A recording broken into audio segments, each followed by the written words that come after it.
Congress party సభ్యత్వానికి రాజీనామా చేయడం జరుగుతుంది. పూర్తి వివరణ మాజీ కాంగ్రెస్ అధ్యక్షురాలు శ్రీమతి సోనియా గాంధీ గారికి ఒక లేఖ ద్వారా తెలపడం జరిగింది.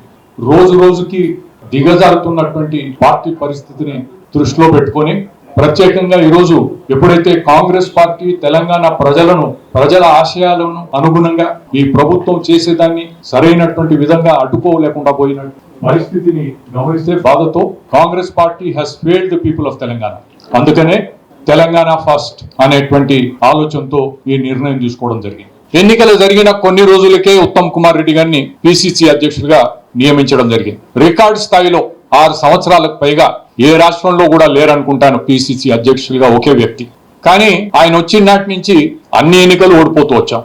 ఎన్నికలన్నీ పదే పదే ఓడిపోతున్నా ఏ కారణంగా 6 సంవత్సరాలనైనా కొనసాగించారనేటువంటి విషయాన్ని ఒకసారి విశ్లేషణ చేసుకుంటే అర్థం చేసుకునేటువంటి ప్రయత్నం చేస్తే కాంగ్రెస్ పార్టీలో జరుగుతుండేటువంటి దురదృష్టకరమైనటువంటి విషయాలన్నీ కూడా మన ముందుకు వస్తాయి.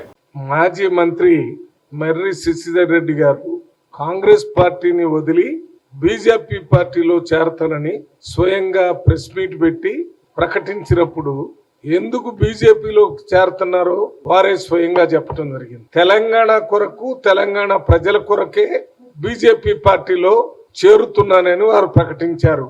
శశిధర్ రెడ్డి గారు ఏ రకంగా బీజేపీ పార్టీ తెలంగాణ రాష్ట్రానికి గాని తెలంగాణ ప్రజలకు గాని ఉపయోగపడుతుందో ప్రజలకు చెప్పాల్సిన అవసరం ఉంది. తెలంగాణ ఈ రోజు ప్రజల ముందు నిలబడిందంటే ఉన్నదంటే దానికి కారణం కాంగ్రెస్ పార్టీ.